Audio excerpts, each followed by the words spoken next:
Hi, welcome back on Do It Yourself channel. I'm going to show you how to set up safety and emergency in your Google Pixel 9 Pro. So to this operation, slide up, scroll down to the settings, then search for the option names safety and emergency. Click on it, and after that you will see the medical information about you, so you can add it, the emergency contact that you add into your account, Google account. Of course, you can get emergency SOS, pixel satellite SOS.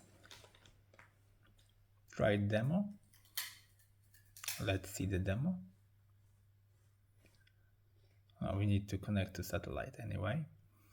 You can see also the pixel satellite car crash detection and crisis alerts. Yep, but to every this option you need to be logged into your Google account. Of course, you have an emergency location service here, earthquake alerts, unknown track alerts, and silent notification while driving.